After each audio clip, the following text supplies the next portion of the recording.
Hi നമസ്കാരം. എൻ്റെ ജീവിതത്തിലേക്ക് സുസ്വാഗതം. ഞങ്ങളിപ്പോൾ ഒരു സിനിമ കാണാൻ വേണ്ടി വന്നത്. കണ്ണപ്പ എങ്ങനെയുണ്ട് നോക്കാം.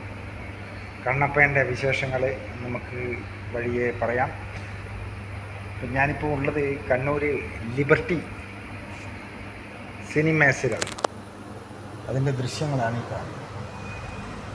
നോക്കൂ, തിയേറ്റർ ആകുമ്പോൾ ആൾക്കാരൊക്കെ വേണ്ടേ അല്ലേ? പക്ഷേ ഇവിടെ ഞാൻ മാത്രമേ ഉള്ളൂ. അതാണ് അതിൻ്റെ ആ ഒരു ഇത് മനസ്സിലായത്. അപ്പം ഞങ്ങളങ്ങനെ വന്നു സിനിമ കാണാൻ വേണ്ടിയിട്ട്.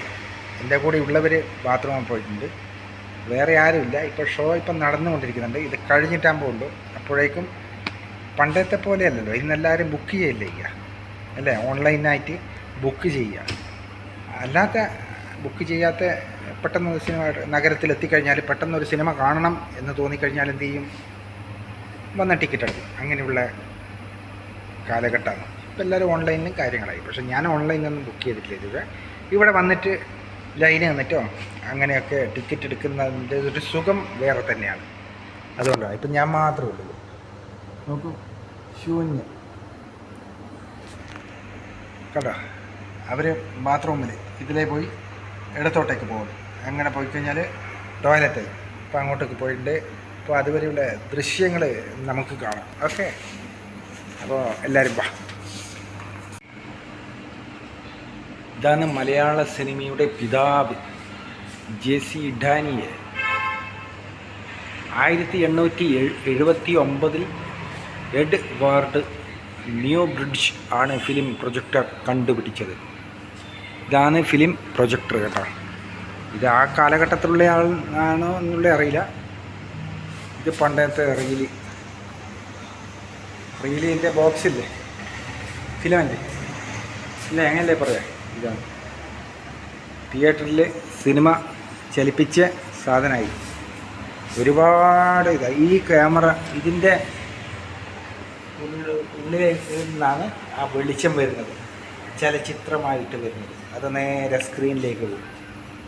അങ്ങനെ ഇപ്പോൾ മറ്റൊരു ഇതിൻ്റെ പ്രൊജക്ടറുണ്ട് പണ്ടത്തെ, കണ്ടോ? ഞാനിത് ശരിക്കും പറഞ്ഞാൽ ഇത് ആദ്യമായിട്ടാണ് കാണുന്നത് കേട്ടോ. ആദ്യമായിട്ടാണ് കാണുന്നത് ഈ പെട്ടി.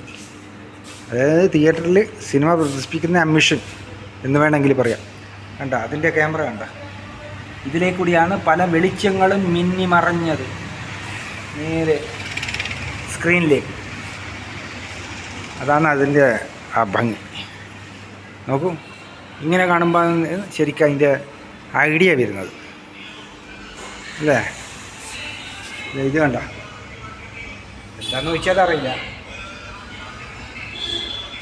ഇതൊക്കെയാണ് പണ്ടത്തെ. ഇപ്പം എല്ലാം ആകെ മാറി ഡിജിറ്റൽ സംവിധാനമായില്ലേ. അതുപോലെ തന്നെ ലിബർട്ടീൻ്റെ തിയേറ്ററിൽ നേരെ ഇവിടെ നിന്നാണ് അകത്ത് പ്രവേശിക്കേണ്ടത്. അകത്ത് പ്രവേശിച്ച് കഴിഞ്ഞ് കഴിഞ്ഞാൽ ഇങ്ങനെ സംഭവമുണ്ട്.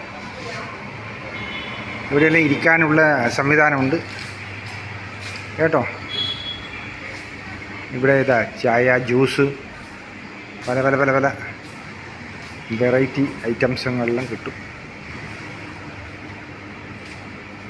അതിൻ്റെ മനോഹരം ഒന്ന് വേറെ തന്നെയാണ്. ഇതിൻ്റെ പുറത്ത് നിന്നുള്ള കാഴ്ചയാണ് നമ്മളെ ലിബർട്ടി സിനിമാസ് കേട്ടോ. ഇത് ഞാൻ ഒരിക്കൽ നമ്മളെ മോഹൻലാലിൻ്റെ സിനിമ വന്നിട്ട് ഞാൻ വീഡിയോ എടുത്തായിരുന്നു. നിങ്ങൾ കണ്ടോ എന്നറിയില്ല. നോക്കൂ,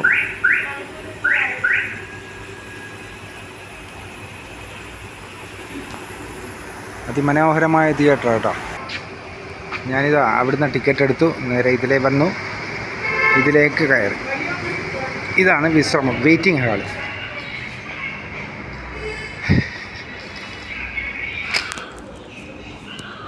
ഇതിലേ പോയി ഇതാ കണ്ണപ്പേൻ്റെ പോസ്റ്റർ അല്ലേ?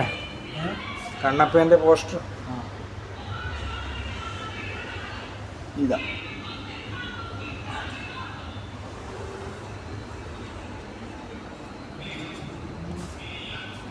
അങ്ങനെ ഇതിലേ വന്ന് ഇതിൽ നേരെ പോവുക. നേരെ പോയി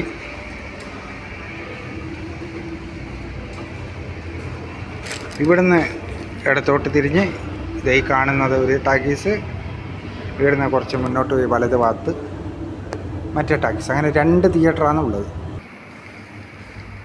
ഇവിടെ ഇതാ മറ്റ് പുതിയ പടത്തിൻ്റെ പോസ്റ്ററാണ് വന്നിട്ടുണ്ട്. റഹ്മാനാണ്, പണ്ടത്തെ നമ്മളെ നടൻ റഹ്മാൻ. പിന്നെ ജങ്കാർ,